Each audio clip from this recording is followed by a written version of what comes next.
hi friend जय जगन्नाथ आज से बनवा मंडा पिठा से चाउल को चूना कर चाउल चूना नहीं जाइए कारण सीजा मंडाटी चाउल चूना कले बहुत भल लगे तो ये चाउल को धोईकी सुखेकी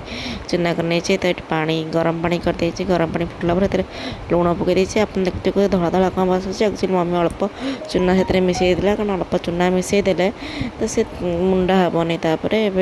भलसे तातीगला आते बाकी सब चूना अच्छी सब पकईकी एमती गोलाऊे न गोलैले चाउल मुंडा हो तो सी भल हेनी तो ये सब चाउल चूना पकई देकी भलसे जंती देव तो पूरा सुखा सुखा करके जंतीबे ठीक आमर हो जंतुणी भलसे गोलैबे ना से मुंडा हो गला मझे मझे जब मुंडा हो तो सी भल हेनी तो ये होगा चाउल चूना पर गंता गंता हो जाइए तो आम किस समय पर्यटन ठंडा करने छाड़देवा कारण ठंडा हेल्ले स्लाइड गरम थी तो चकटी हे तो मम्मी ठंडा करें ओल्लै देकी एमती घाटी दूचे देखु एमती सुखा सुखा कर पाणिया पाणिया कले सब चकटी हेनी तो से पुर पिठार आम आलू मटर पुर हम नड़िया पुर हम आउ बिरी पुर हम तो ये बिरी पुर आम सब पिज कंचा लंका भूसंग पत्र धनिया पत्र आंब कषिया अदा आ लुण पकईकी पूरा भलसे गोटे बैटर बनई देचे आमर बैटर टे पाणिया हो जाइए बट आपड़ बरा जमती जो कंसिस्टेंसी हुए तो से बैटर ने आम टे पाणिया होगला तो पाणिया हेल्ले सी भल हेनी टिके ये हम तो बरा आप जो कंसिस्टेंसी कर ये ने तापर ये नड़िया पुर नड़िया चीनी अदा मरीच आ गुजराती छेचिकी नहीं जाइए आप चाहिए तो ये चीनी बदल गुड़ भी यूज करेंगे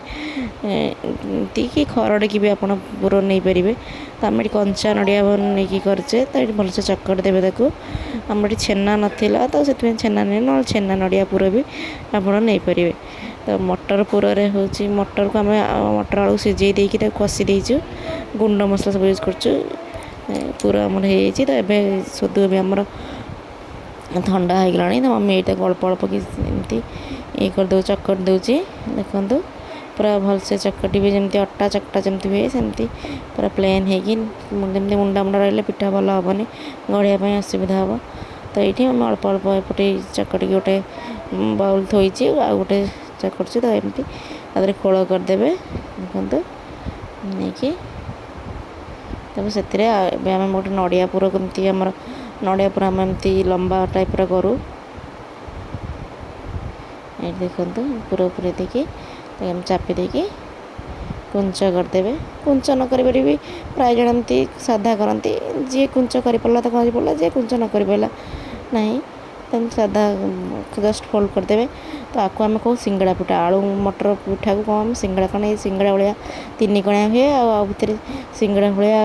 आलू मटर पुर थाए तो से आम सिंगड़ा पिठा कहूँ आ मंडा पिठा हो कि सुजी मंडा हो कि चाउल मंडा हो तो जहाँ भी आमर आलू पिठा तो फेवराइट समस्त घरे तो तापर ये बिरीपुर एमती फांका रखिए कारण बिरीटा टे कंचा ना सीझापी टाइम लगे